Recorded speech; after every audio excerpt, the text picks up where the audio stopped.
Welcome to This Week Inside Sim Racing, September 16th edition. I'm Darin here with my co-host John Sable. And, oh, we got some noise going here, sorry. Man, every week we're starting with problems.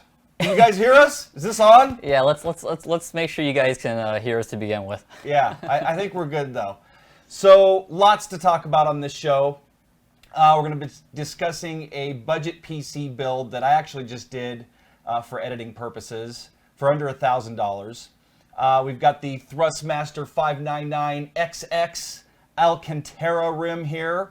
We're going to talk about the Fanatec CSW V2 with the Clubsport V3 pedals. We got to try it out with Forza 6 over the last week. Got some footage of us driving that. The Thrustmaster T150, our first look and impressions. Just posted that video yesterday. Going to talk about how it ran on the PC. Got the driver for that. Also going to talk about the new Thrustmaster TM 28 integral package that was just announced. We've got a Ricmotech load cell and TH8A shift gate that we're going to show you guys.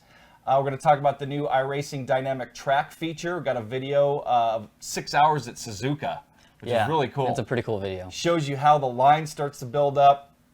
Also going to talk about a disabled sim racer that was using something called the QuadStick. And basically, he's driving with his mouth and breathing. Yeah, it's not only impressive that how well he can drive, but that there's an invention out there. So we'll look at that. Yep. And finally, we're going to be talking about the Racing Cube by Fanatec. How do you pronounce that? F-A-S-E-T-E-C-H. I don't know. I was kind of wondering that earlier myself. So anyway, we're going to be talking about that motion rig. They've got a Kickstarter crowdfunding campaign going, so going to talk about that. Oh, also, going to answer a quick question, and then we're going to do our Q&A at the end of the show. Actually, I've kind of integrated some of the questions that you guys asked pre-show in some of the stuff that we're going to be talking about. But Ratty78 asks, is it possible to move the show 2 hours earlier so we can watch it live in Europe? So, yes, and we've been talking about doing that since we started, and we're going to test it out next week, see how the viewership goes. Probably going to start, what do you think, 3 hours? Yeah, I think that's a good place to start. So we're going to start 3 hours in advance of this start time next Wednesday. What is that, the 23rd? Yeah. Sure. Yeah. Yeah. 7 plus 16, 23. So, yeah, we're going to start that at, it'll be 1 o'clock Pacific time here in the States and 8 GMT. Yes. So just tune in 3 hours earlier. We'll have the show up. So it'll have a countdown so you'll know when it's starting. So you guys in Europe, which we have a lot of European live viewers. I know it's really late for you guys. Oh, by the way, we've got a moderator today. I'd like to thank Ricky Davies for stepping it up. He's also our forum moderator, and he's going to moderate here in chat. So any of you get out of hand, Ricky, you could put people on a timeout, by the way. So you can put them on a timeout or just boot them. Yeah. So Ricky, it's all yours, buddy. Have at it. We're not going to worry about that today. So why don't we get started? First thing we're going to talk about is that budget PC build that I did. And I did this mainly for editing purposes because my editing machine just kind of took a crap recently, and it was pretty dated. It was an old AMD quad core. And I did some shopping, and I found this deal on Newegg. And let's go ahead and pull up that price sheet or my invoice. So I basically got a combo kit, which came with the motherboard, case, processor, RAM, 2 hard drives, basically everything I needed except for a video card. And it retailed for about $700, and then I added an NVIDIA 750 Ti video card, and you see the price here, $810.94, and that's shipped. Yeah, no, that's a pretty good price overall for what you built. Yeah, and I went with an i7 because it's mainly for editing. I'm not going to really do any gaming on this machine, but I could have knocked that i7 down to an i5, probably cut off about $100 there. We probably could have gone with 4 gigs of RAM. I would have bumped up the video card though. Yes. So I would have gone with a little more higher end video card. But still, this just goes to show you that And this didn't include Windows either. So you would have to either have a copy of Windows, which I did from the machine that I replaced, and then I upgraded it to Windows 10. So there you can add another $100. So basically it's still under $1,000, and I put it all together myself. I spent an afternoon doing it, and then adding, loading all the software and all that. But it's really not that difficult. And for some of you out there that have never done it, I could see it being a little intimidating. It is. It's more just a thought of it. So what about when you did your first PC build? Yeah, and I've been lucky because I've done 2 builds, and both times I had help of a friend who was really experienced in doing builds. So like my first one was when I was a sophomore in college, and one of my buddies who was borderline a hacker. Now he does apps and makes lots of money. So, So see, if you're a hacker, you become a programmer and make lots of money. Exactly. Or work for the government trying to find hackers. It eventually pays off, kids. So he helped me a lot. But now that I've done a couple, now I feel like I can go do one on my own, no problem. But yeah, even there's so many videos now online. So if you're concerned you don't have a friend there locally that can help you out, I think you can figure out how to do it. You know what else was cool too? The manual for the motherboard, which, I mean, bottom line is you need to know how to connect everything to the motherboard. Yeah, I feel like the hardest part is the power supply wiring. Yeah. I feel like that's the most difficult part. Beyond that, everything else is really simple. And what was cool about this motherboard manual is it had those little square barcodes that you can get an app on your phone, and you basically click on that barcode and it takes you to videos on how to do certain things. Really? Yeah, so Wow. I mean, it was Smart. and this is an MSI motherboard, and so like I said, it was a gaming Z97 motherboard, and it basically had tutorials in the manual, and then like John said, you go online and there's So much stuff. tons of videos on how to build your own PC. So it's really simple. We just wanted to show you guys that if either A, you're looking to upgrade, or if you're coming from the console, whatever it may be, building your PC is a lot more affordable than going to, cyber whatever, Alienware. I mean, Yeah, like I buy power. Yeah, is that's one of another them. one. Yes. Someone asked quickly, are we using Windows 10? And yes and no. not on my gaming machine, and you're not either. No. We just upgraded this machine that we're broadcasting from to Win 10 today. We were having problems with XSplit. That's a long story we're not even going to get into. We almost had way more technical issues. Well, we did. We did. XSplit was crashing on us. That's our broadcast software. It was crashing. It just had an update, a patch, and it was crashing every minute that John started messing around with changing scenes and stuff. Yeah.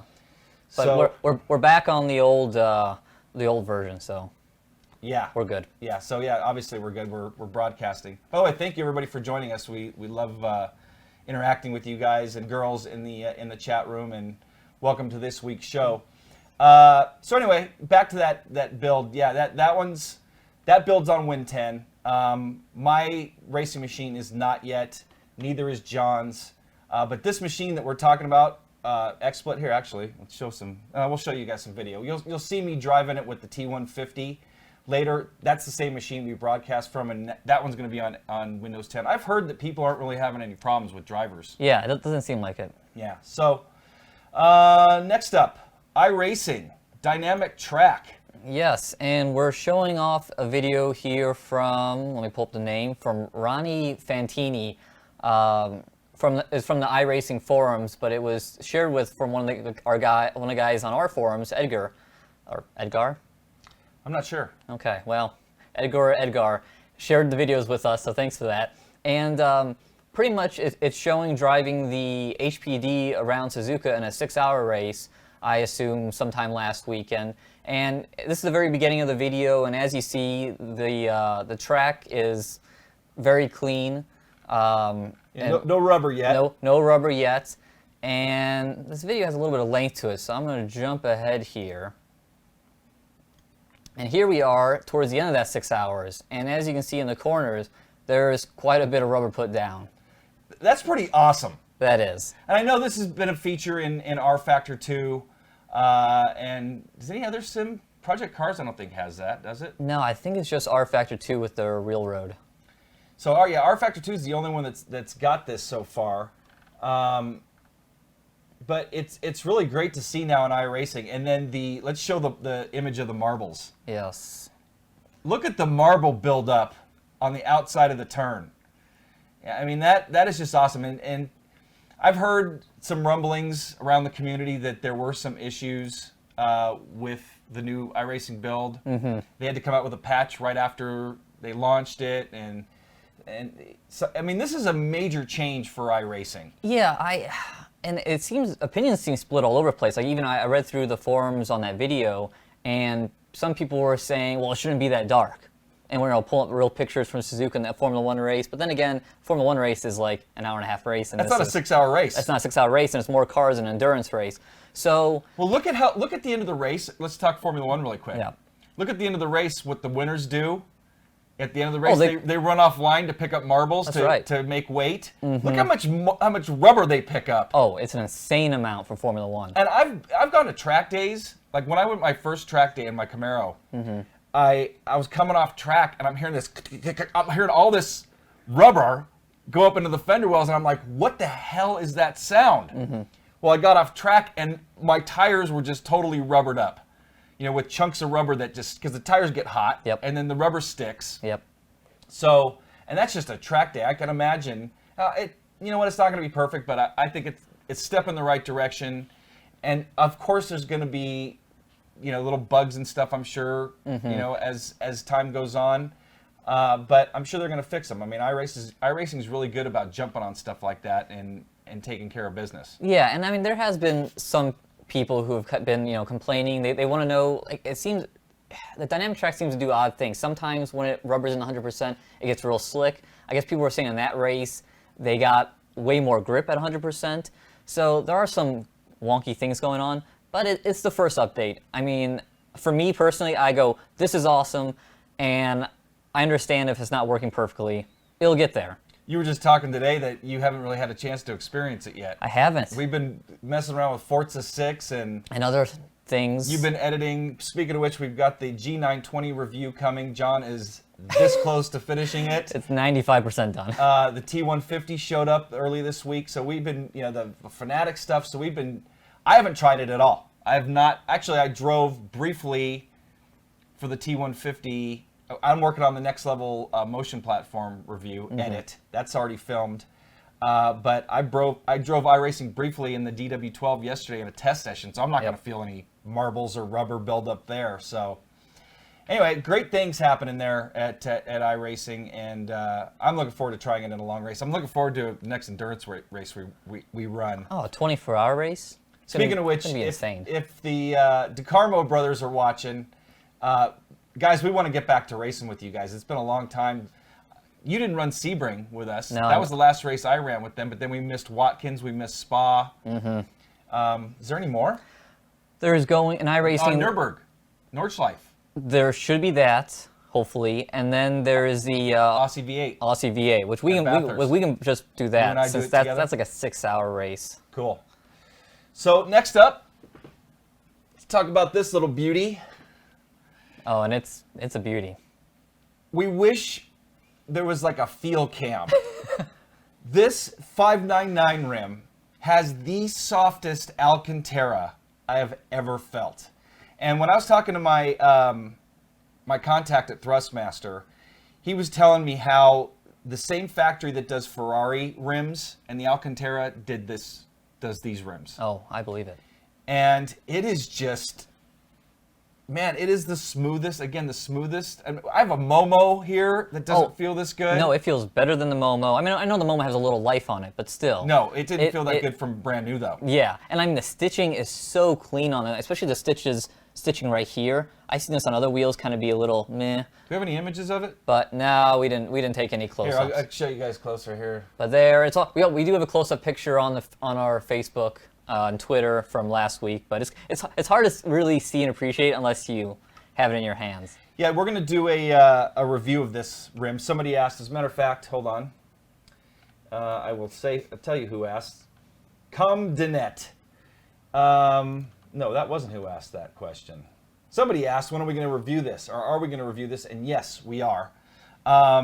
Something I'll tell you right now that I noticed right off the bat, and this is when I saw it at Gamescom. This is the same button box and paddles from the GTE rim, and probably the TM28 and the PS3 rim. Same exact. Do we have that here? Yeah. Yes. Actually, we do. So this is the button box I'd used for my piece on changing out rims. I don't know if you can tell here from this shot, but they're the same exact width. So, and John's fingers are a little shorter than mine, and he doesn't have a problem with them. He did notice that he did have to reach a little bit for these buttons. Yeah. But I'd say and this is different, this little toggle knob. This thing's badass. It is. And someone asked, it might have been Ricky, wonder if it would show wear. And I am curious about that too. Probably. I mean, I think any Alcantara is gonna. Yeah, like I'm honestly, I've been tempted for a long time to go get some cheap gloves and, for a wheel like that, so. I heard they still wear it though with gloves. Yeah. Even with gloves. Probably gonna wear quicker without gloves because of the sweat. Yeah, I see the oils. Exactly. But that, to put a pin on that rim, we don't know official release date yet. They said October. I think. Is it now October? I think so. Okay, because last I heard was just fourth quarter, but I would expect. I think the rim's coming out. Now is the integral fourth quarter? So now this is going to be part. If you haven't heard yet, I think we announced it on last week's show. Yeah.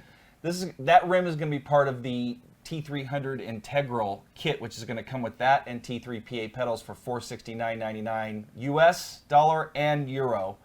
That may be fourth quarter. That's going to be October, I believe. I'm thinking that might already be up. Yeah, I think that's October. So that rim's going to retail for $179.99. So that integral, if you don't have a T300 or you're thinking about shopping for one, that is the kit to get. That is $210 in savings. Yeah. Unless if you don't piecemeal together, it's amazing. Yep. So next up, we are talking Fanatec, and let's roll the video first here. And we got, what did we get? We got quite a package. The Clubsport V2, so the CSW V2 base. We got the Xbox One hub. Yes. It's like a button box slash. Yeah, I think it's called the Universal Hub. Universal hub, but Xbox One compatible. Yes. And then we've got the new Forza Motorsport rim, which, by the way, John, I'll grab it. It's right behind you. Let's keep that rolling. You can see us driving in here with Forza 6. And actually, you're going to see me choke here in a minute. I think I go off from the bus stop. But and then we also got the Clubsport V3 pedals. And this package altogether, we estimated is going to retail for about $1,300. Yes. With the pedals and everything. Compatible with the Xbox One, PC, and PS3, and PS4. Yeah, so some titles. Yes, and we talked about before. It's probably the only one-stop shop when it comes to wheels out there on the market today. If you just want one thing and you want to drive it on everything. You can hold this one. I was holding the 599. That thing's heavy. This thing has weight. You can see the quick connect here, which is like legit racing style. That thing is hard to get off, man. I was struggling to get that thing off today. There's very little tolerance here. Like you really have to put it on and take it off perfectly. So somebody asked, now this is where that question came from. Comdenet. Are you doing Fanatec reviews live? No. This is just a first look. I'm doing my Vanna White. Nice.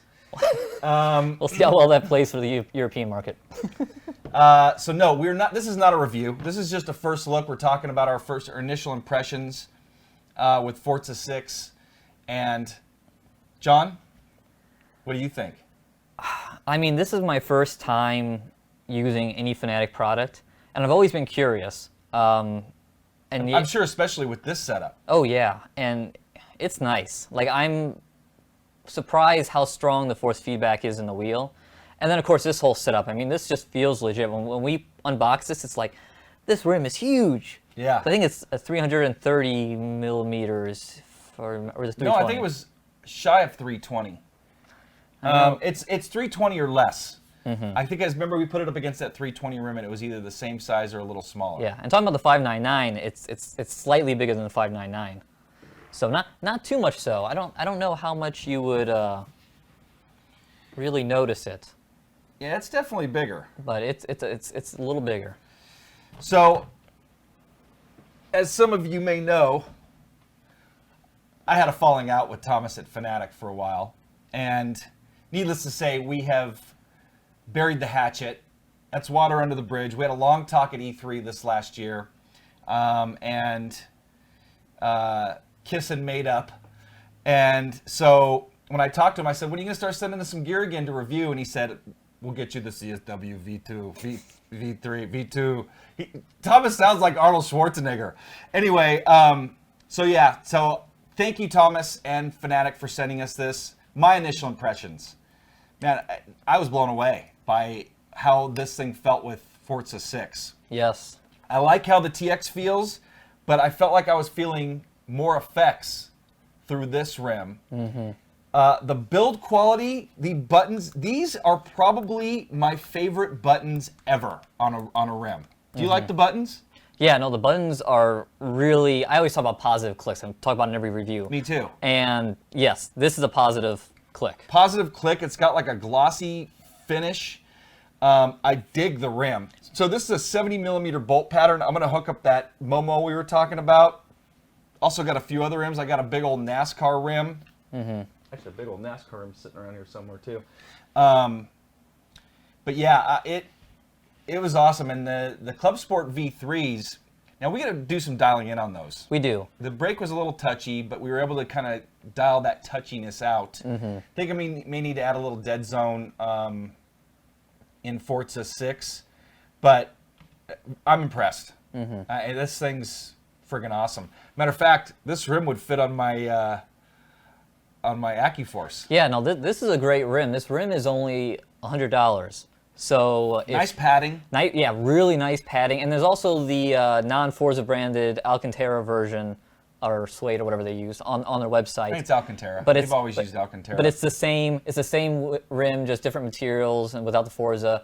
And yeah, I think $100. Because I mean, if you're looking for like a Momo or whatever, I paid $220 for my Momo. Exactly. They're expensive. It gets pricey. Yeah, real rims are very expensive. Where you can get fine knockoffs for under $100 though too. So. And the rim also, I saw someone ask about. I think Wim asked about weight, and the rim isn't too heavy. It's the. But it's the universal hub. Yes. And that quick connect, that has some serious weight to it. Somebody also asked if we got the damper kit for the Clubsport pedals, and yes, we did. Actually, that was Comdinet 2. You guys got to come up with some real names here on YouTube, man. You're killing me. Or at least more creative. Yeah, I mean, I love Ricky D 1080p. That one's easy. That's fantastic. So, anyway, it's an expensive kit, but like you said, I wonder if you can run. No, you can't run Xbox 360 on it. But at this point, that's the only thing you can't run. Why would you want to? So we have not tried the damper kit out yet, but that's definitely coming soon, as well as a first look, just like the T150 video we did yesterday, where we're gonna. Jean already unboxed it, so we'll talk about the unboxing. Maybe have it sitting here for our initial impressions, and then do a talk and drive like we did on the T150, and then we're gonna have a review. We're gonna have a buyer's guide, a wheel buyer's guide on the Xbox One. Yep. I mean, that wheel can be on just about every buyer's guide. PC, Xbox One, PS4. It can, and I mean, it does kind of have its own little niche place in the market if you're looking at prices.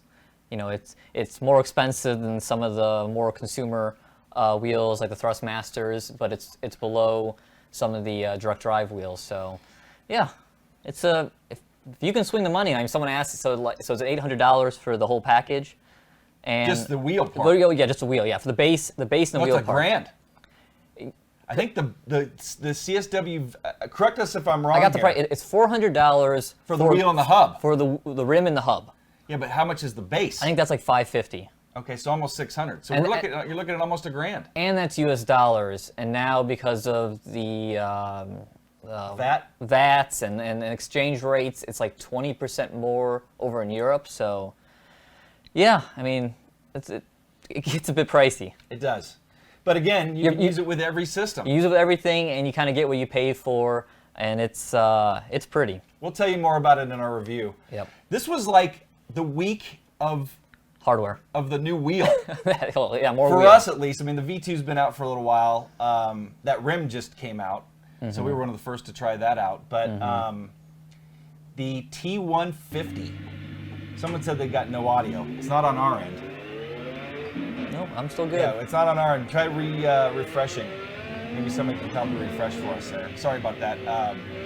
T150. So here's me driving on the PC. I took out the Niki Lauda Ferrari F1 car to Nordschleife, and Is that Assetto Corsa or Project Cars? Assetto Corsa. And so you can watch our first look and impressions on the PS4, but this is our first drive. I got the driver for it yesterday, which isn't out yet. This rim will be available in October. $199, $99 US and Euro. And John, what do you? I mean, we gave our impressions yesterday. Yeah, we gave that video's out, but yeah, I'll just reiterate from our video yesterday. Really impressed with the wheel. I mean, we even kind of captured the moment in the video when we first unboxed it and started turning it. It was like, ooh, it sounded very geary and makes quite a bit of sound. But in application driving, it was really great. Like really no dead zone. I was really surprised. I mean, even F1 2015, I had to adjust the settings a little bit to make it so I had a little bit of dead zone because it was becoming too much of a chore just trying to keep the car straight down the straightaway. But yeah, no, it felt really good. We had some stuttery video there again. Apologize, guys, for that. We're trying to work through this. That may have been a 60 frames a second video, and we're running at 30 frames. Yeah, it seems when we do 60 frames on some of these, it doesn't play nice. Doesn't like it, yeah. That was one of our problems last week. I think a lot of the videos we ran were 60 frames a second. So we're going to either need to convert. That Fanatec one, I purposely recorded at 30 frames today. Okay. So I think that's why that one wasn't stuttering. So anyway, we apologize for the technical difficulties there. Actually, XSplit should be apologizing, and it's on them. I don't know why it's not we're having problems with that. So anyway, T150, great entry level. We were more than impressed with that wheel. Some questions that we had too. Electro Latino, hey guys, how is the T150 force feedback comparing with the G29? John? I think force feedback strength-wise, it's probably similar. I would say strength-wise similar. Honestly, smoothness, I feel like it's smoother than the G29. It's that hybrid belt/gear drive system. Somebody was saying that it's not dual motor either, so that could be part of why the G27 has that that dead zone and the chattery. So anyway, got sidetracked there. Looking at chat? I can't look at chat, man. Someone complained about it last week. Stop, Darin. What are you doing? And I'm like, I just love being a part of chat. You have some great conversations going there, and we'll join in and when we do our Q&A. So let's move on to the next Thrustmaster topic, and that is the TX, another integral kit coming. Yes. The Thrustmaster TX base with the TM28 rim and the T3 PA pedals, also going to retail for $469.99. And that one is not as good as a bargain as the T300 kit because the TX has dropped in price a little bit, but still about $100 savings or so. Actually, only 40. Really? Yeah. So it's still saving you money, but yeah, with the TX starting off, selling for 300 right now, that really kind of undercuts a bit of this. It's not like the 300 that sells for $400. Yeah. But no, but this is, I mean, after that Ferrari integral kit was announced last week, a lot of people were really going, what about Xbox? So here's the response from Thrustmaster, and here's an Xbox version, which the leather rim is still a really good rim. It is a sweet rim. Back to the T150, we've had some people ask us, is there going to be a T150 for the Xbox One? And I think that would be a great move by Thrustmaster. I have yet to hear anything, and as soon as I do, we'll announce it here. And when I'm able to announce it, if they do come out with something like that, I think it would be great if they did, because that's a great price point. Back to the T150, that's a great price point for entry-level sim racers, or to have an extra wheel sitting around just in case, or to, like we said in our first look on the T150, to have your kids racing on, or your friends, whatever. Exactly. So anyway, yeah. So that should be out in October as well. I think the Yes, that's October. TM28 Integral.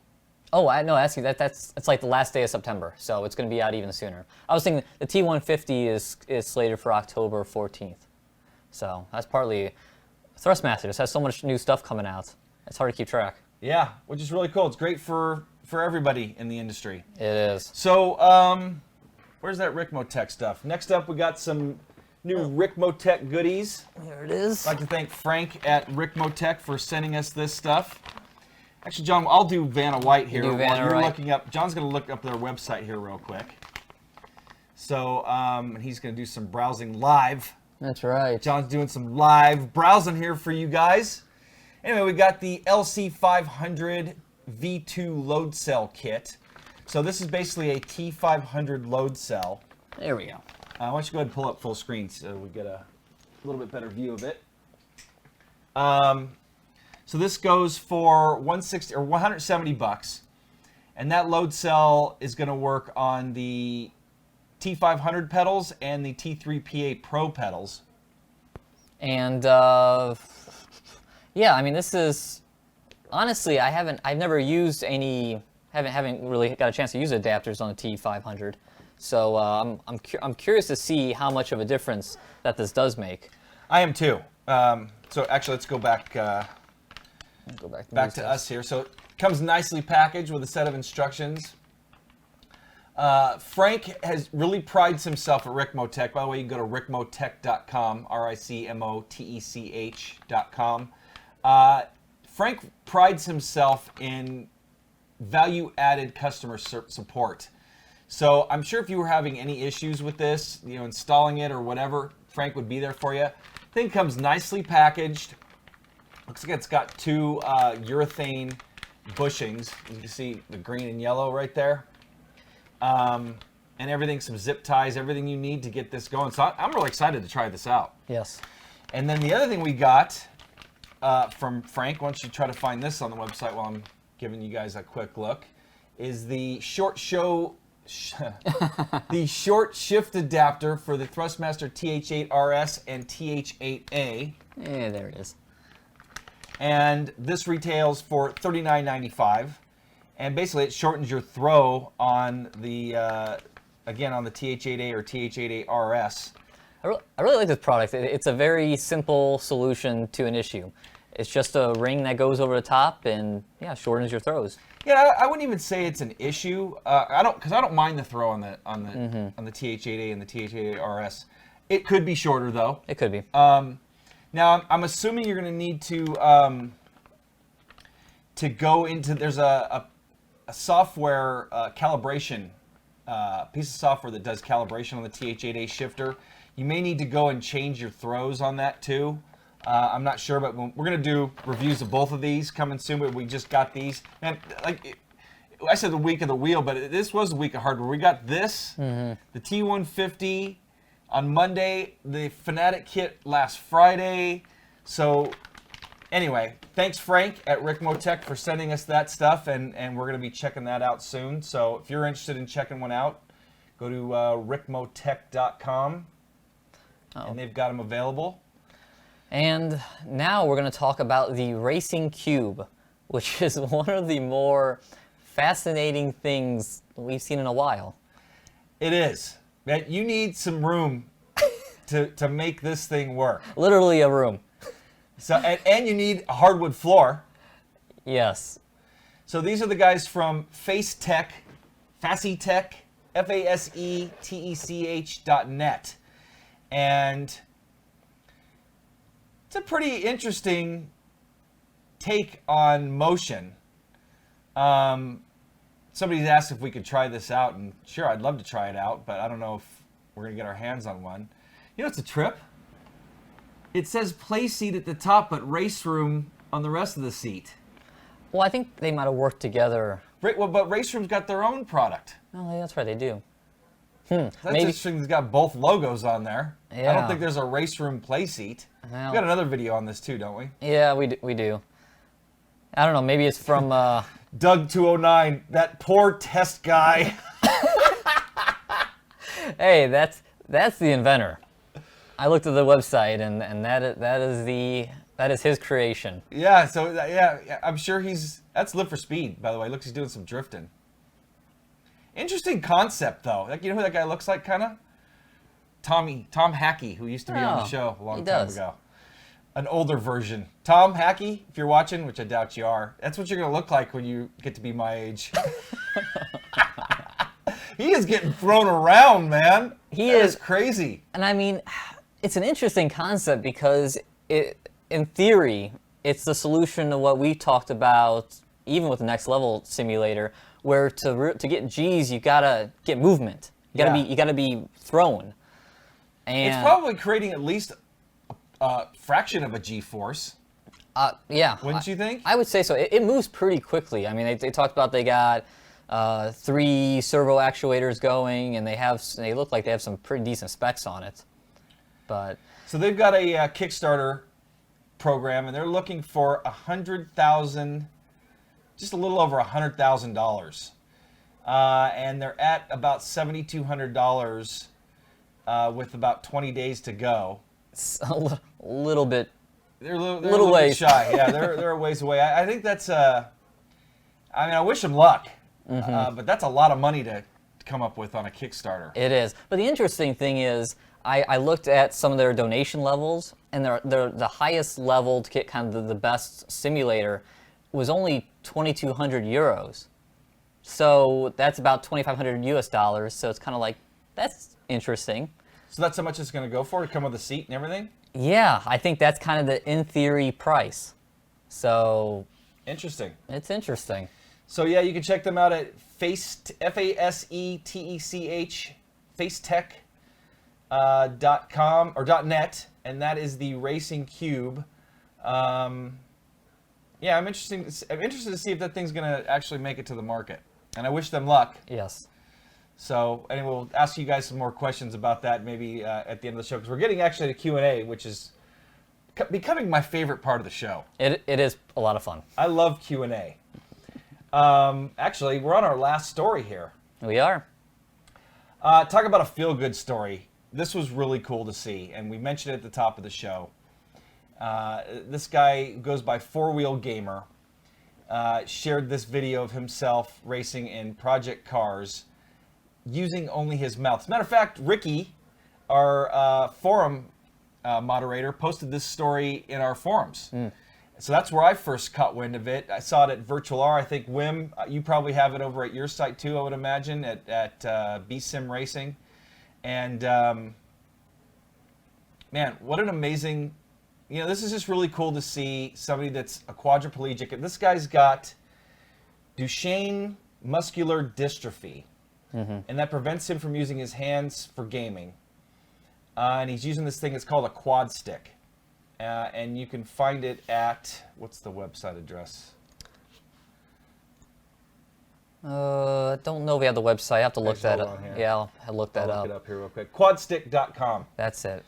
Which, I mean, I think is just, not only watching this video was it just amazing seeing how well he's driving, and I just love the fact that quadriplegics can still enjoy gaming.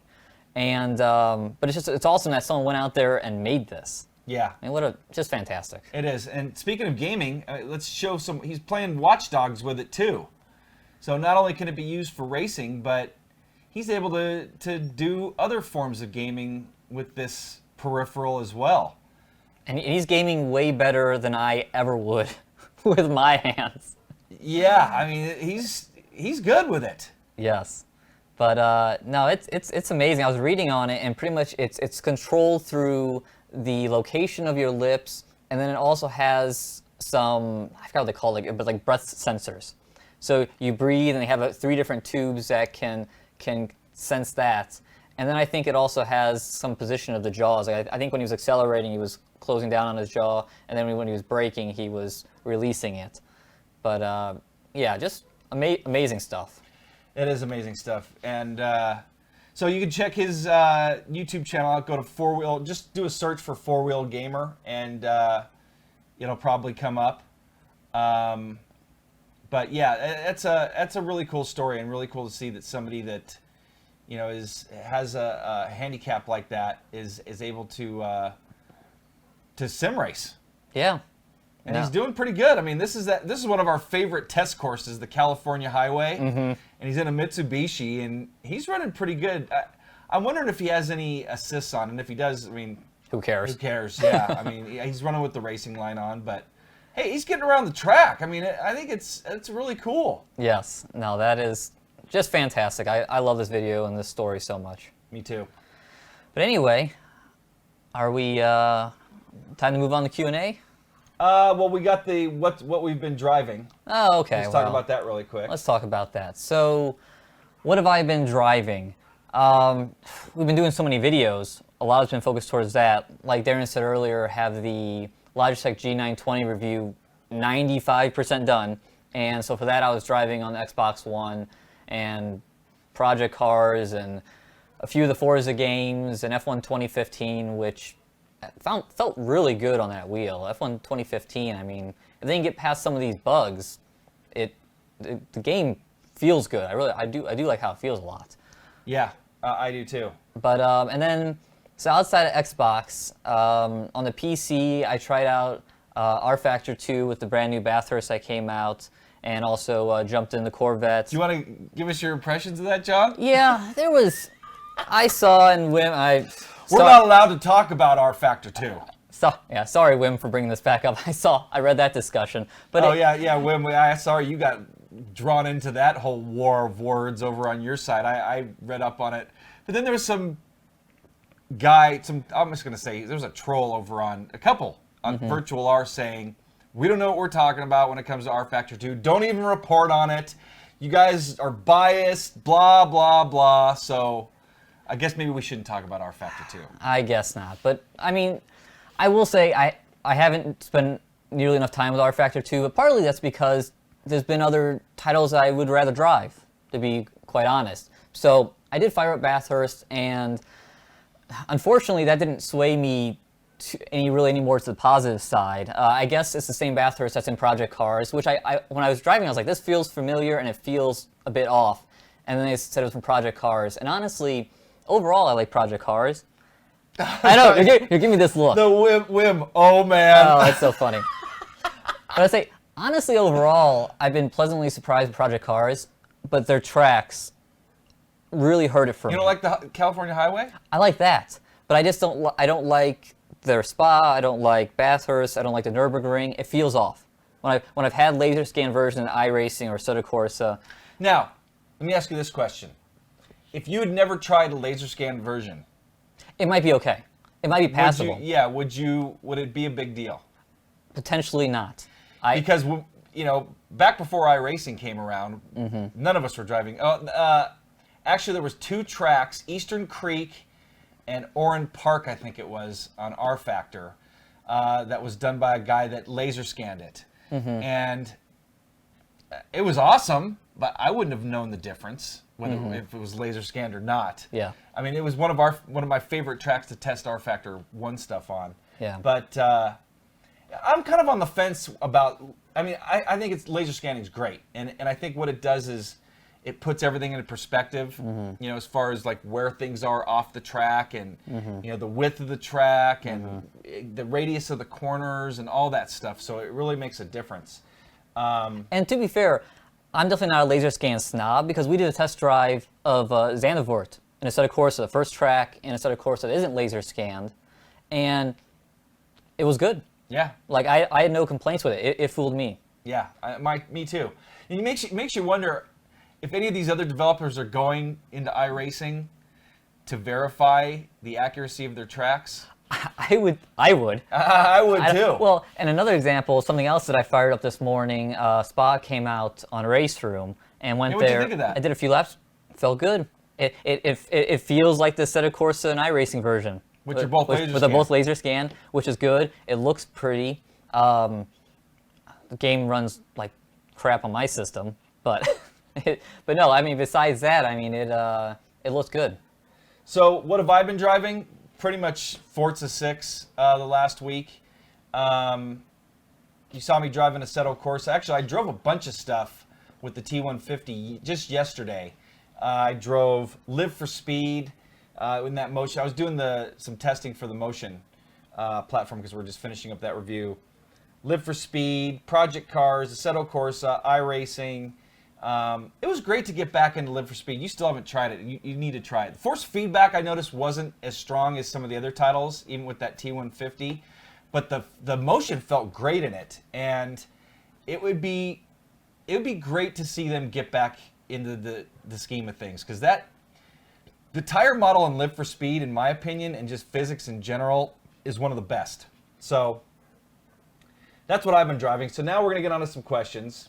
I have we'll just go back and forth. I think you've got some current questions, and I got some ones that were up before the show. Yep. And here's another name.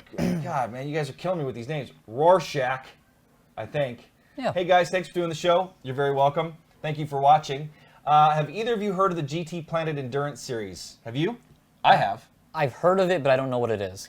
I've watched a little bit of it too. I mean, it seems cool. It seems great that they're running Gran Turismo 6 in endurance racing. I think it's kind of limited as far as how many people can run, but they're broadcasting them. Mm-hmm. So I think it's cool. We haven't driven in it. Maybe we should hook up with them and see if we can run in one of their endurance races. And your favorite console racer of all time. John loves Gran Turismo 6. I loved Gran Turismo 4. I don't know if I can use love for 6. A question from a ways ago, Wim asked, are you guys using a new camera? Notice the video quality has been amazing lately. We did upgrade the camera back about time I showed up, was when that arrived. How much do I love that camera? That is your baby. It's an XA20, by the way, a Canon XA20. I've always kind of stuck with Canon because a lot of the features are the same. So this camera that we're using right here is an XA20, and we friggin' love it, man. The thing is, and I showed my wife. I was editing last night, and I said, "Hey, honey, look at this. Look at the quality of this picture." And she's like, "It looks like painted. It looks so perfect." Mm-hmm. So yeah, thank you for noticing, Wim. We appreciate that. That was Wim that asked that. Yeah. Yep. But yeah, we love this new camera. It actually allows us to do this live show because we got audio ported directly into it. Just the overall quality, it's richer. It's got better black levels. So yeah, we're really happy with this new camera. Next up, Ronnie Harjapa. Is the mounting holes in the T300 rim as in a flat aftermarket wheel? Is the same? No, it's not.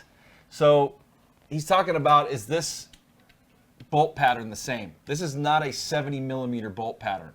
So if you want to use this, you need to use something like I have right here.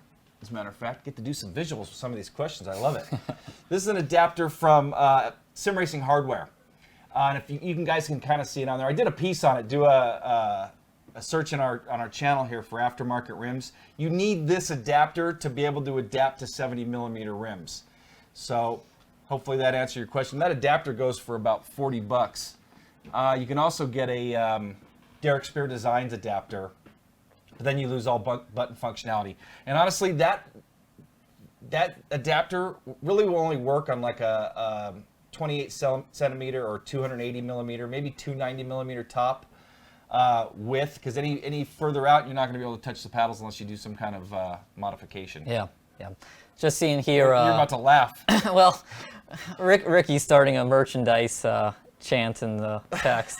I've been seeing this. I've seen it pop up. They want us to raffle off our rigs. There's some extra rigs that we have, extra gear. They see all these wheels and stuff sitting behind us. When are you guys going to raffle? Never. Sorry. You know what?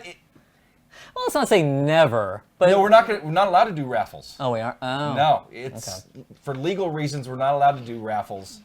We do sell gear on occasion once it gets past the lifespan. Man, at one point I had like 4 human racing chassis here that were taking up a ton of space. I had to get rid of them. The RS1 R seat I had to get rid of just because I had to make room for other stuff. But on occasion we do sell stuff. Actually, I have some older wheels that we could get rid of here pretty soon. And we usually I'll put them up for sale in our forum, and I don't haggle. Usually, first person that makes an offer, that's what we sell it for. So, one question, since that was more a comment. This was from earlier. Someone said how the Thrustmaster T150 looked plasticky, and it is. it does. I mean, it is. I mean, clearly, it is an entry-level wheel. Thrustmaster would probably prefer you to go buy their $400 TX, but this is at $200, so half the price. So it's made to look less appealing. Yep. Yeah, and they're cutting some corners to get it into the market at that level. I mean, honestly, you want something higher quality, go with the T300. Mm-hmm. So we got a good amount of viewers today, 172 right now. We're doing well. Yeah. By the way, again, thanks everybody for watching. We love seeing how many people we're getting in the live, the live chat and live shows, and then our first show's got like almost 12,000 views, and we're averaging about 7,000 with some climbing higher than others. So, again, this was John's idea to do these live shows, and I'm really glad he came up with this idea. And I thought about doing it for a long time, but part of it was because of this camera. So, not Nilk20. What the heck kind of name is that? Now that the release of Forza 6 has happened, are you guys able to do a full, honest review of it? So, is that making the assumption that anything we've done up to now has not been honest? No, or is that because other people haven't done honest reviews? We're going to go with the latter. Because other people haven't done honest Yes. reviews? All of our reviews are honest. I have never lied in any show I've ever done. Yeah. I've always given you guys my honest opinion, as unbiased as possible. I mean, when I say as unbiased as possible, it's my honest opinion. Like some people say I'm too nice on Thrustmaster. It's no secret that Thrustmaster is a sponsor of the site and the show. Yes, they are. I have beaten up their pedals. Yes. I've beaten up other gear of theirs that I didn't like. But for the most part, I mean, like that T150. I mean, we were impressed. We were going in. We were ready to potentially have to beat it up. Yeah. I mean, especially the first time turning that. Yeah, and when you boot it up, it sounds bad. It does sound bad. It's like, but it drives great. It drives well. For the price and what you're getting, it's an impressive package. So, all of our reviews are honest, and yes, we plan on doing a review of that. Matter of fact, we talked about this, about splitting up our review and doing it in segments.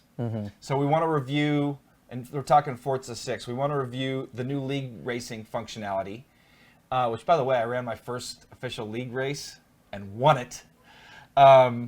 So yeah, we want to do a piece on that. We want to do a piece on the career mode. And then what else did we talk about doing? General multiplayer, or just maybe we'll include that with the league. The showcase events. Oh, showcase events. So we're going to do some mini videos and then probably a final wrap up. One question that popped up here recently, and sorry, I'm not copying and pasting names. What would you recommend for a starter as a wheel, pedal, and shifter for under $450? That gets kind of hard. I mean, that one falls under... How much? Under 450? 450. There's a lot. I mean, it depends on which platform. Did he say which platform he was? No, didn't give a platform. I mean, if you want a shifter, the new Logitech runs at 460. For wheel, pedal, you get a 3-pedal set. If you're not too big on having to get a shifter, or if you maybe can save up some money and buy it later, Thrustmaster has those 2 offerings now, those integral packs at 460. There's also the T150. And then I was going to get to, there's also a T150, which you can go buy a set of T3 PA pedals and TH8A shifter. and that would run you for About 450. 450. That'd run you for 450. Yep. So there's that. And I mean, even though, like we said earlier, even though that wheel isn't a looker, I mean, it doesn't look the best. You know, it is cheaper. It drives well, and I think it would be a good setup paired with the pedals and the shifter. Which that shifter is by far my favorite shifter I've ever used. I've only used, I think, 2. But The Clubsport shifter's nice. I only had one little complaint, and I think they fixed it in future versions of it. But that was a solid shifter. okay. Follow up to not Nilk 20's question. He says, or she, whichever it is, didn't mean for it to sound like that. I just thought Microsoft was limiting what you could and couldn't say about it prior to release. No, they weren't. The only embargo we had is that we couldn't do a review until, I think, was it the 8th? Yeah, September 8th. Yeah. Couldn't do a review until September 8th, so we really couldn't say, we couldn't give scores or review it before the 8th. After the 8th, we could say whatever we want. So, yes, to answer your question, it's going to be an honest review. It just, the way you worded it was kind of funny, and I just wasn't sure if you were talking about us being dishonest or other people, or, but now, thanks for clarifying.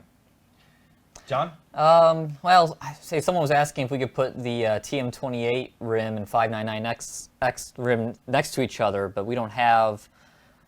We got. They're all attached to something. They're all attached right now. There's one right there. If you can get it, take that off. But With the base? yeah, well, the best we can do. Look at us with just gear all over the place. I know. Let's just rub it in, shall we? So what, they want to see the size difference? I think so. They might have been looking at that, and there's. It's hard to tell. Turn it around, and then we can. Yeah, that makes better sense. So yeah, you have a little bit more rim there with a 599. I mean, honestly, if you put a gun to my head, I'd probably say the 599. If I had to buy one. Oh, if I had if it was one or the other, it's a 599. Yeah. Again, that I love Alcantara. Yeah, no, it feels great. And that is my favorite feeling rim ever. Somebody asked if it felt better than the BMW Clubsport rim from Fanatec. I don't have one here anymore, but from what I remember, yes. I just, again, that Alcantara is just so tightly wound, I guess is a good way to put it. Or tightly stitched, or I don't know. Yeah. It's not as, like, so I guess a way you can kind of compare it is like with carpet. So some carpet, there's shag carpet and it's really loose. And then some carpet is like super tight. Yep. So it's like, and I don't know if it's woven that way or what, but it's like super tight Alcantara, which just makes it smooth as can be. Yeah, that's fantastic. Eric just asked the same thing. Which eco rim should I get? Which is your favorite, Darin? The 599, I would say. I mean, hands down. Someone asked, again, another beginner question. What would you recommend for a beginner on the Xbox One for a wheel? I mean... Well, you got 3 choices. 4 for a beginner. I wouldn't. Beginner, I wouldn't include the Fanatec. No, that's. You have. I mean, unless you got the money. Unless you got the money, but you have the Mad Catz, the Logitech G920 now, and then the Thrustmaster TX. I haven't run the Mad Catz, but I don't think I'm missing out on much there. So I prefer. You'll see the G920 review is coming tonight, tomorrow, next 24 hours. So you'll get to see more of my impressions on that, or impressions.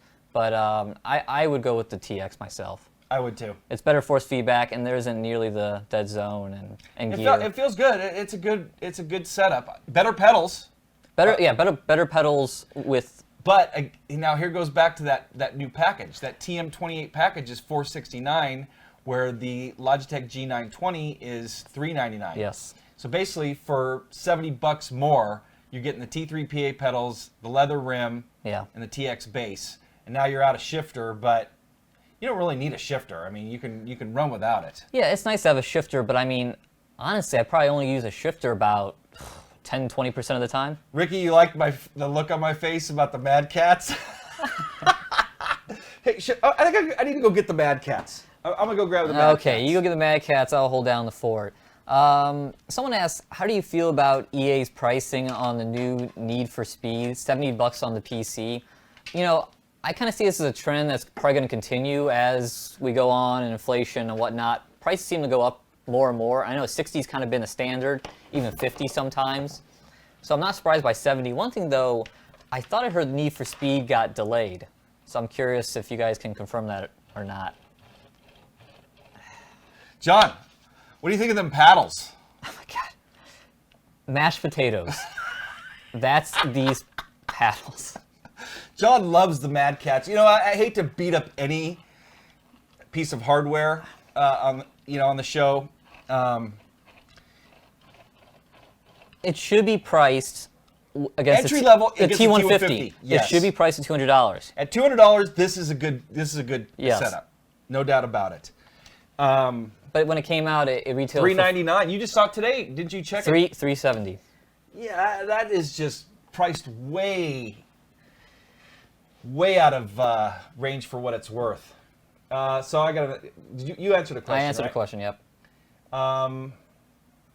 So RGF543 asked 3 questions. Oh man. One we've already answered. When are we going to do the 599 Alcantara wheel review? Probably we'll have that done by the end of the month. Wouldn't you say that'll be a quickie? Yes. Ricky said, "Want to raffle that one off?" Yeah. And by the way, look at my review of the. I did 2, an unboxing of the Mad Cats and a full review. And it's on the channel here, so check it out if you guys are interested. So that's coming soon. His second question was, what do you guys think about Assetto Corsa going to the Xbox One and PS4? Did we answer this on an earlier show? We did. Yeah, we did. But I mean, it's great. I think it's great. I think it's good for the guys at Kunos, and I think it's great for consumers. It just gives us another title to race on the console. And then the last question he had asked is, you already did a vid on aftermarket rims. No any for the Xbox One. So I'm assuming you're talking about. So this would work. This works on the Xbox One. So you can. Well, no. You'd have to do some modifications to get the D-pad and all that.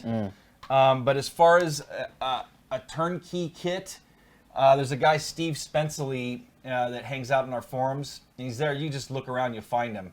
And he's creating, matter of fact, I sent him a board from a TX rim for them to copy so that he can make a fully compatible console rim.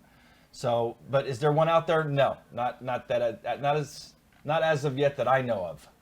Got a question. It's kind of a mashup of 2 questions. One I saw earlier and one I got recently. Someone asked, would you advise to go from a single screen monitor to triple screen? Do you think it adds more? David B asked that. I had that question too. Yeah, by the way, hey David. David, as a matter of fact, if it's the same David I'm thinking of, he has created a fully Xbox One compatible. I think it's a Momo Mod 27 or. David, if you're still in the chat room, let us know what it is. But David has created a rim. But David asked that question. Sorry for cutting you off there. My answer is I love triples, and I hate going back to a single monitor. I mean, we do a lot of driving on the secondary PC rig here, partially because it's a TV screen, and so it's large, which is good for videos, and doing game capture on triple screens just doesn't really work well for YouTube. Yeah. So, and I mean, that one, how big of a screen is that? 42. 42 inch. So that's big enough where I don't mind too much, but I mean, you can never replace that field of view and getting that peripheral vision. And I love to run the real world mirrors. I hate putting on what's it called? What's the gaming mirror? Oh, the virtual mirror? The virtual mirror, yeah. So I hate having that on because I feel like it breaks immersion for me. So I love triples. And someone asks, needs some advice on how to reduce nausea from triple screens. I remember John saying he wanted to be closer to that, so that's what I'm thinking. That's a good question. I mean, I honestly don't really know. I mean, maybe going to a higher hertz level so that it's smoother. I would imagine that would help. But I've had people get on my rig and they can only drive it for so long because they suffer from like motion sickness. And the lower refresh rate could definitely cause that. That too. I could see that causing that. You know, where I have 120 hertz on mine, and it's definitely a smoother experience. To close out his question too, David Bees, and by the way, he is in chat too, and it is a MomoMod 27. And we got to show your rim on this show. Actually, I should have grabbed pictures of it to answer that question. But he asks also, can it increase lap times? And I would say, I don't think it's going to increase lap times. Mm-hmm. I think, John, you hit it on the head. It's just you're going to be more immersed. Mm-hmm. You know, you feel like the road's coming by you quicker, or not quicker, but you just feel like you're more in a car. Yes. Especially if you get to, actually, we weren't going to mention it, but let's mention it. John hooked up with BenQ, and we are getting 3 curved monitors from them. They're 35 inches, right, each? Yeah, they're the, if you want to look them up, the BenQ XR3501s. John even remembers the part number. I had to do enough emails. John's so excited to get those monitors. But yeah, they're huge. 35-inch ultra wides, 144 hertz refresh rates. We've talked about them a couple of shows back. But yes, they are coming. So yeah. there's going to be at least 2 videos on that. We're going to do one with just a single screen, because I'm curious if the ultra wide gets enough width that maybe it could replace a triple screen setup. 35 inches is pretty good. Yeah, and I think it might. So I'm going to find that out. I think it's 2560 pixels across. So this is a comment. Mikhail Mezzanotti, curved screen is the future. Bye-bye triple screen. We're getting 3 curved screens, though. It's going to be, allegedly, it's 178 degrees, which is perfect. Yeah. So basically, the monitors are going to be almost right at your peripheral, and then wrap around. So yeah, we're going to be doing some pieces on that, a couple at least, and you'll probably see them on the show for a while. Now, how will they mount in our rigs? Good question, because they're really wide. So hopefully, we'll figure something out. We'll figure something out for you guys. We'll get some 80/20 out. And that's going to be a really cool video for you guys. And yeah, definitely, I mean, I'll thank BenQ later, but I'd like to thank them again for gifting us those 3 monitors, because they're pricey. Yeah, Wim, the resolution probably is going to be pretty fat. And Bernie at Sim Experience told me that you need some kind of software to stretch the image too. Yeah, I think, yeah, people are saying now 2560 by 1080. That's what it's going to be. It's 21 by 9. Per monitor. Per monitor. But see, I mean, 2560 versus 1920. That's not a huge jump. It's not a huge jump. So that's another, 1,600 pixels to push but out. Times that by 3. I know, but that's another 1,600 pixels across. So that's going to be over 7,500 by 1080. Well, right now I'm running 6,000 by bezel corrected. I'm running 6,000 by 1080 on my setup. Oh yeah, no, it's gonna push my system. We'll see. Oh yeah, it's gonna put. You know what, John? We'll just put them on mine. Honestly, I thought about it. And when that day comes, I'm gonna have like a single tear come from my eye. John, since John is the one that hustled that deal, I wouldn't say hustled it, but he did all the legwork to get us those monitors. And I told him, I said, hey, the deal is here. Whatever you get to use. I mean, it's property of Inside Sim Racing, but you get to use it as long as you're with Inside Sim Racing. And hopefully, and I think you guys agree, hopefully that's going to be a very long time. So I had one more question, then we'll just go to live questions. And you may have some that you had written down. Deadpool asked, do you guys think Thrustmaster will ever make a replacement to the T500 RS? I really think the T300 is the replacement for that wheel. Feels like it. I mean, it's honestly, in my opinion, a step up with the brushless motors. Mm-hmm.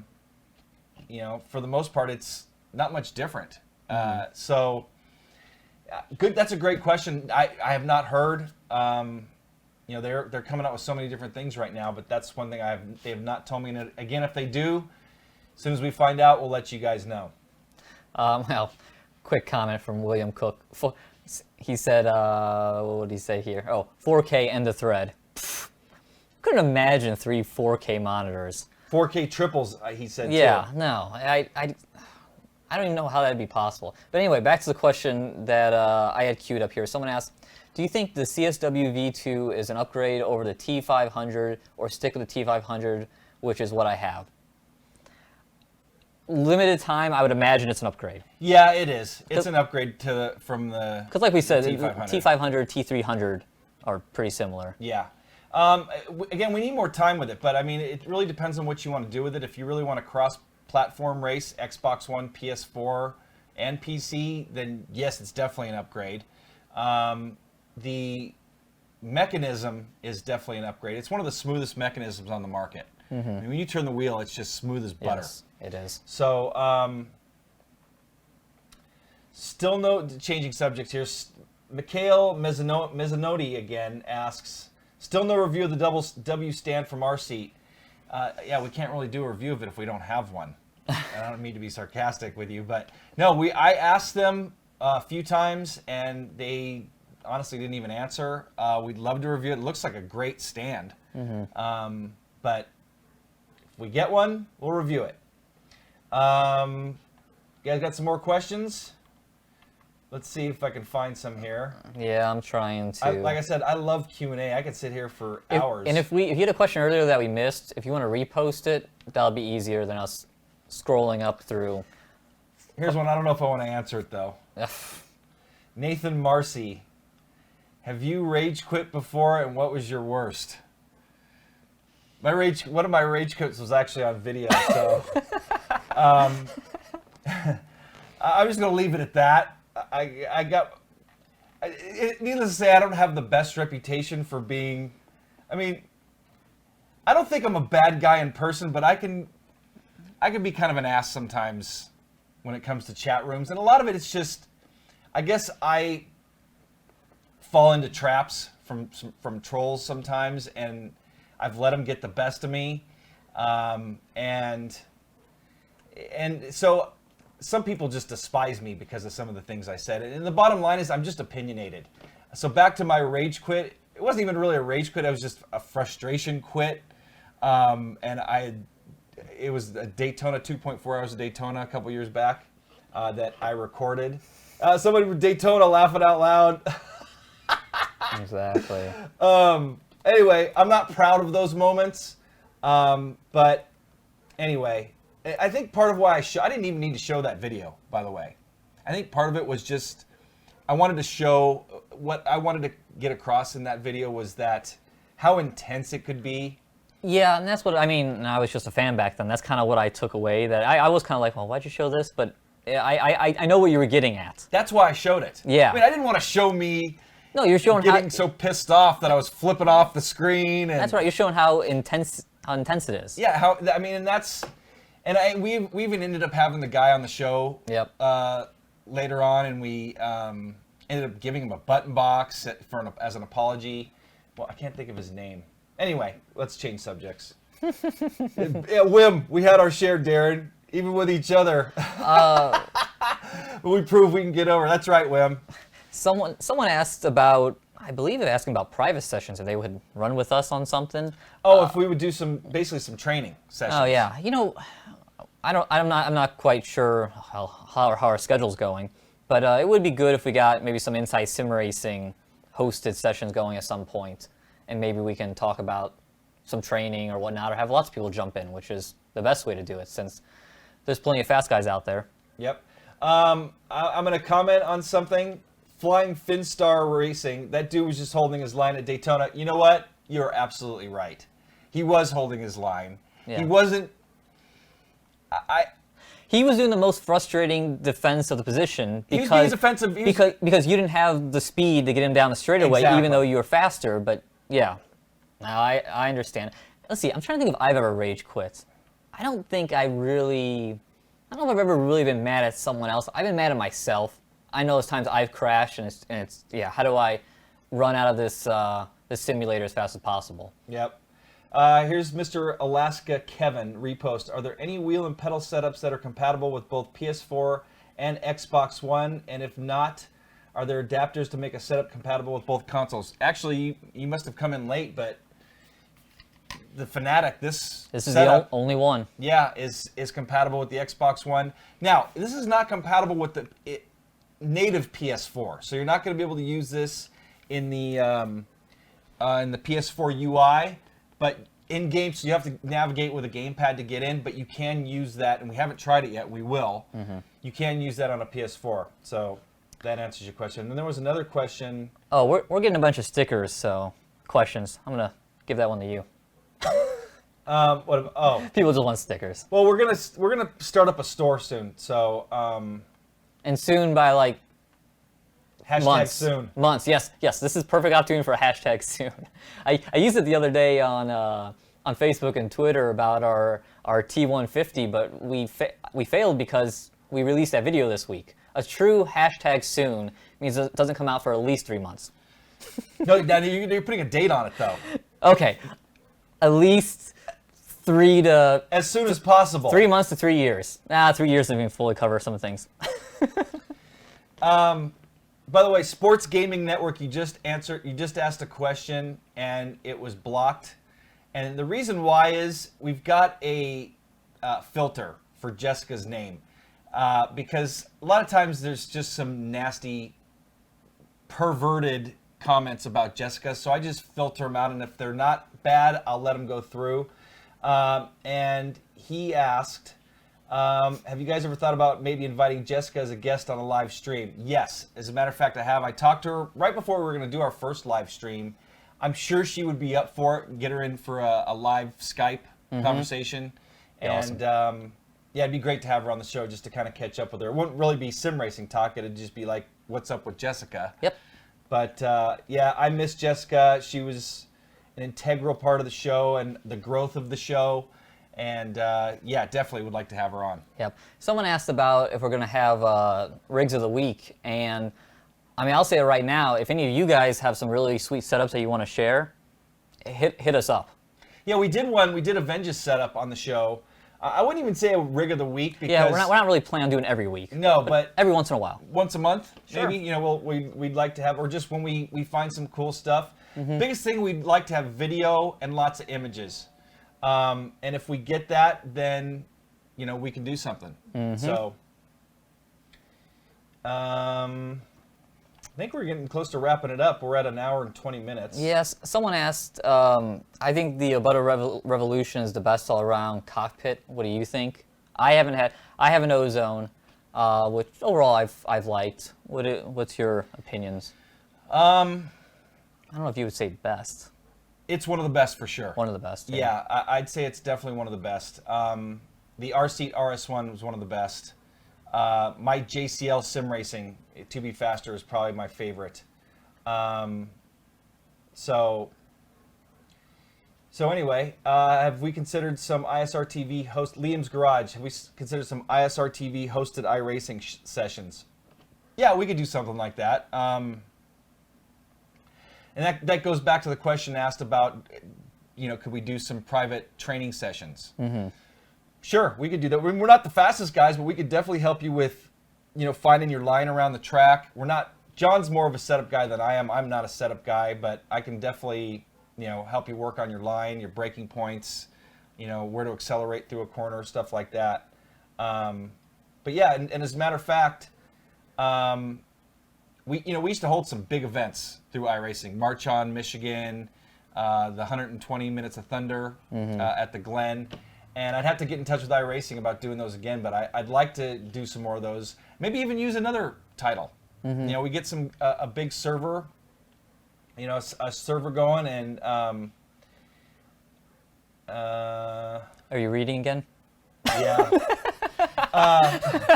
But anyway, no. Back to the events. We, you know, again, maybe we do something in R Factor 2, or I don't know if Assetto Corsa. Has their multiplayer gotten better? So someone said that we should join in on the GT6 Endurance Series too. So we should go check that out and. There's plenty more things I honestly would definitely like to get involved with driving wise. Ricky, can you teach us how to rage quit professionally? No. Oh, we'll get the camera and the lighting set up perfectly for you. Someone asked, Classic Fuel, will iRacing ever put in a Gen 4 NASCAR from like 2005? I hope not. And this is my theory on, I don't think old cars that don't race currently do great in sim racing. There's exceptions, and if you jump over from just old to classic, sometimes you do okay. But I'm thinking, look. New generation doesn't like the classic stuff as much. No, they don't. Older it's guys hard. like me like the classic stuff. I know, it's Lotus 49 is hard. Yeah, I was driving the Niki Lauda Ferrari today. I love old school classic stuff, but a lot of people don't. I think that's why GT3 is so popular across the board in sim racing. It's because they're new cars that you see racing out there on the weekends, and because they're new, like you said, sequential, shifting, clutchless, all that good stuff. But yeah, I think it's important to have current cars. Like I even kind of questioned when iRacing came out with the new Daytona prototype.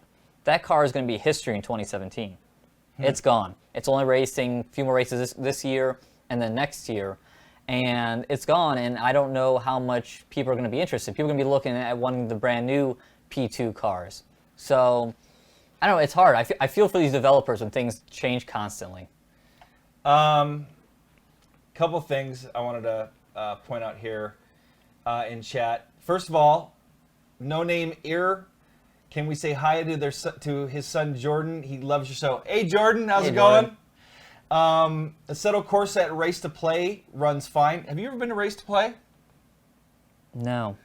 Guy that I've known for a long time in sim racing, Tim MacArthur, started up that site, and I'll have to get in touch with him. But basically, you can run organized racing in Assetto Corsa, R Factor 2, all the titles that besides iRacing. I think they even do iRacing races over there. Okay, yeah, I've been to the website now that you say it. I've been there before. And Wim just came up with a great idea. This week inside sim racing race, once a month or so, it would be nice to race the people in this channel. Wouldn't that be fun? Like after the show, say, okay, everybody, we're going into blah, blah, blah. Well, if we do it 3 hours earlier, we can definitely do it after the show. Yeah. So, yeah, no, that'd be cool. 'Cause, I mean, we're getting a lot of the same people. And we may miss out. We may miss out on some U.S. North American. Potentially. Well, like I said, we can keep switching around. We should try that sometime. I think that'd be fun. I agree. Great idea, Wim. You guys are giving us so much work. That's okay.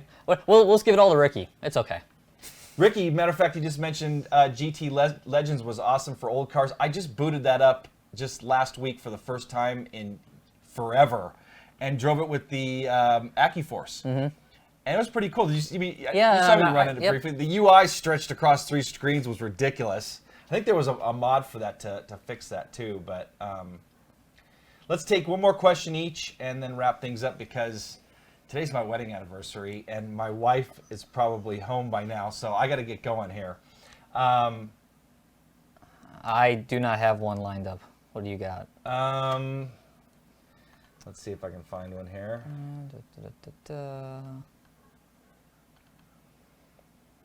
Dead air that I'm going to have to edit out during the audio podcast. Here's one. John, will you make a video help for setup? Oh, man. I really want to, but I would have to do, I'm not going to say no. I need to do some reading. That's kind of where I'm at. Like, I want to, and I want to sit down and practice it. I do already have some notes that I kind of collect in a notebook. So it is something I like to do. Shout out to This Name Be Great. Welcome back. Thanks for coming back to the show. Here's another question that I can answer really quick, and then maybe if you can find one more, John. Is the GT Omega Pro any good?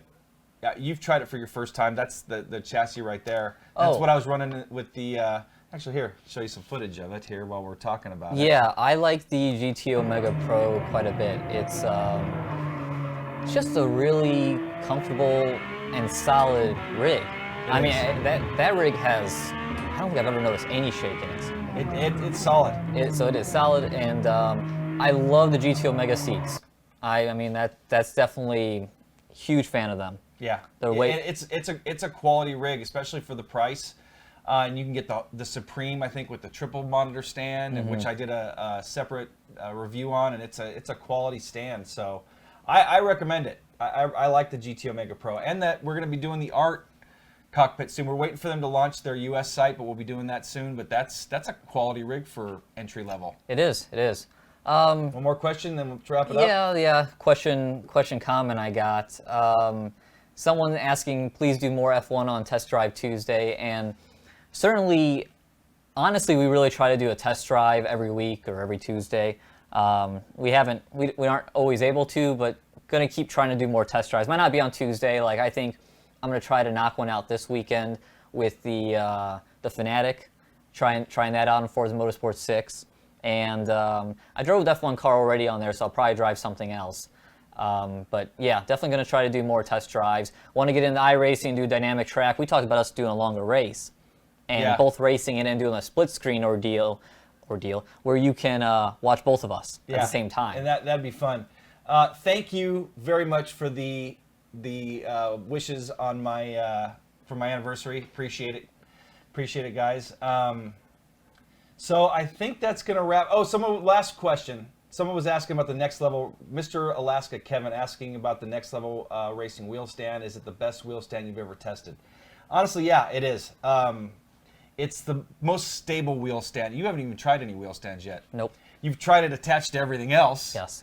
But yeah, it's probably one of the most stable platforms I've tried for a wheel stand. I mean, the Fanatec Red Sport is a good wheel stand. Mm-hmm.